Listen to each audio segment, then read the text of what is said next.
Comme annoncé, nous allons partir également du côté de Dinguiraï dans cette édition spéciale pour prendre notamment le constat de la situation qui prévaut sur le terrain avec notre confrère basé dans la ville de Sainte-Delage Oumartal, Ibrahima Diakité, journaliste qui va également intervenir dans cette édition spéciale.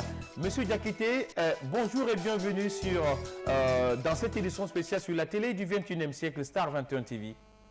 Bonjour monsieur, bonjour à tous les auditeurs. Alors, il faut dire que vous êtes l'un des confrères basés dans la ville de Dinguiraï qui a brillé par cette information en faisant état de l'arrestation des responsables du FNDC et certains responsables également du parti du chef de file de l'opposition. Vous qui êtes du côté de Dinguiraï, qu'est-ce qui se passe réellement sur le terrain? Eh bien, merci beaucoup.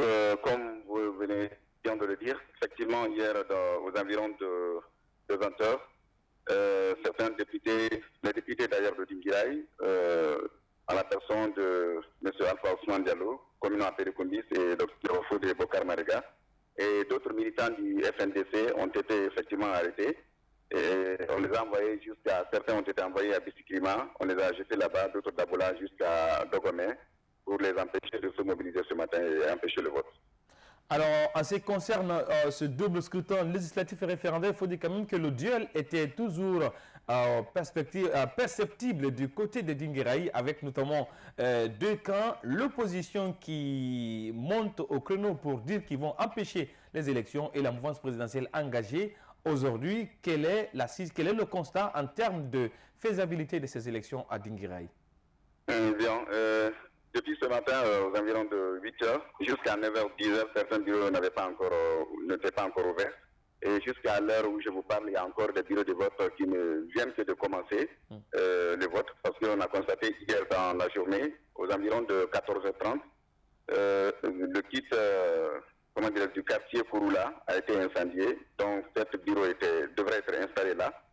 Et quand ils ont transporté le kit dans une école primaire à Meta, c'est un secteur, dans le quartier Kouroula, et c'est là que les gens sont venus mettre du feu pour brûler tout le kit électoral. Donc ce qui veut dire que dans le quartier Kouroula, il n'y a pas eu de vote. Maintenant, c'est dans le quartier Mandé, où il y a 8 bureaux de vote, et dans le quartier Bouria, pour craindre que les gens ne soient aussi violentés. Donc ils ont transféré les bureaux de vote dans le quartier Kouroula, dans une école du nom de Madinala. Donc, tous les bureaux sont concentrés actuellement vers le quartier Mandé. Monsieur Diakité, cette dernière question, à part la ville de Dinguiraï, notamment la préfecture, quelle est la situation dans les sous-préfectures et pourquoi pas communes rurales de Dinguiraï en termes d'application de l'appel du président par rapport aux convocations du vote? Eh bien, dans plusieurs sous-préfectures, parce que nous sommes en contact avec les autorités locales qui sont là-bas, même avec les gens de la CPIC, on nous a appelé, par exemple, du côté de la sous-préfecture de Diatiferet, qui est située à 50 km du centre-ville ici. Il y a eu 7 bureaux de vote qui ont été également incendiés. Donc, il n'y a pas eu de vote à ce niveau. Et à plusieurs endroits, comme par exemple à Paraoul-Diagui, ça c'est derrière le fleuve, il y a aussi 2 bureaux de vote. Quand les gens sont venus enlever les kits, ils ont été pourchassés. Et ils ont récupéré les kits dans leurs mains et puis les casser aussi. Également à Heléa de tout près, dans les environs de 13 heures, pendant que les gens étaient en train de voter, ils sont allés les chasser et les kits également ont été incendiés à ce niveau. Kumbia Diafuna, Kumbia Danta, Kambansabe, Ilikiti, Fadia, c'est la même chose aussi. Vous le comprenez avec moi que Dinguiraï également se trouve être sous haute tension à l'occasion de ce double scrutin législatif référendaire. Et merci à M.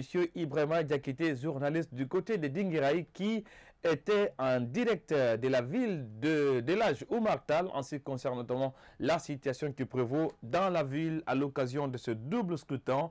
On continue également le tour d'horizon de cette émission désormais place aux acteurs politiques qui vont s'exprimer tour à tour dans cette émission. On aura au nom de l'opposition Dr Faya Minimono, président du parti Bloc libéral, et également Ousmane Gawal Diallo, député élu sous la bannière de l'UFDG, qui interviendront tour à tour dans cette édition spéciale consacrée au double scrutin législatif et référendaire en Guinée. On revient juste après ça.